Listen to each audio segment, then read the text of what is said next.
নমস্কার। কনকপুর শিব মন্দির প্রাঙ্গণে সকল সন্ন্যাসীকে জানাই আমার শুভেচ্ছা। আমাদের কনকপুর শিব মন্দিরে নীল পুজোর উপলক্ষে অনুষ্ঠান।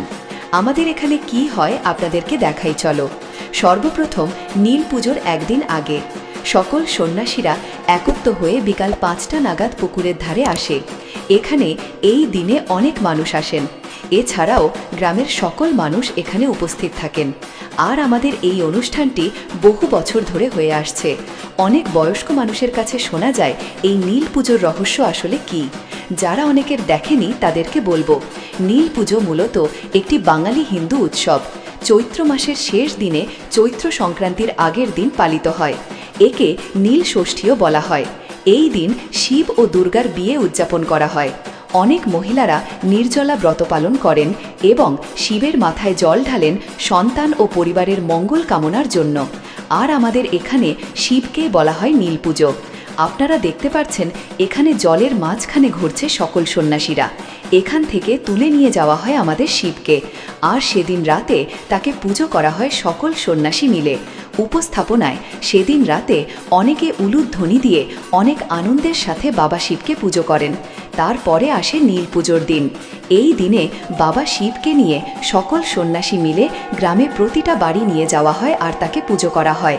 সত্যি ব্যাপারটা কতটা খুশির। তারপরে আমাদের এই মন্দিরে সারাদিন গ্রামে ঘোরানোর পর বাবাকে আবারও পুজো করা হয়।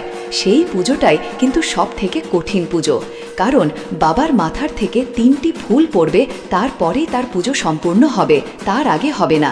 আর হ্যাঁ, আরও একটা কথা যেটা জানার পরে হয়তো একটু অবাক হবেন। রাত্রে পুজো সম্পন্ন করার পর ভূতের ভাত বাড়াতে যাওয়া হয়, কিন্তু তাদের সাথে বেশি লোক যাবে না, যাবে শুধু কয়টি সন্ন্যাসী। আর হ্যাঁ, ভূতের রান্না কিভাবে করে জানেন কি? তাহলে শুনুন। মানুষ মরার পর যে কাঠ দিয়ে মরা মানুষকে পোড়ানো হয়, সেই আঁত পোড়া কাঠকে দিয়ে করা হয় ভূতের রান্না। ভূতের খাবারের নাম গজাল মাছ মাটির হাঁড়িতে আর কিছু চাল দিয়ে রান্না করা হয়। আর এই গজাল মাছটি একজনার বাড়ির পূর্বপুরুষরাই দিয়ে যাচ্ছে। আর ভূতের ভাত বাড়ানোর পরে শুরু হয় ভূত নাচ, যাকে অনেকে বলে থাকে হাজরা নাচ, এবং হাজরা ছাড়া অনেকে অনেক কিছুই বলে থাকে। এটি সারা রাত ধরে হয়, আশেপাশে অনেক জায়গাতে হয়। অনেক দূর দূরান্তর মানুষরাও এটা দেখার জন্য আসেন। এছাড়াও অনেক জায়গার অনেক ছেলেরা হাজরা সাজে। সারা রাত হাজরা ছাড়ার পরে বিকাল 4টে নাগাদ দেখতে পাবেন তারাপাঠ, পয়লা বৈশাখের একদিন আগে। দেখতে চাইলে আপনারা আসতে পারেন কনকপুর শিব মন্দিরে, উত্তর 24 পরগনা।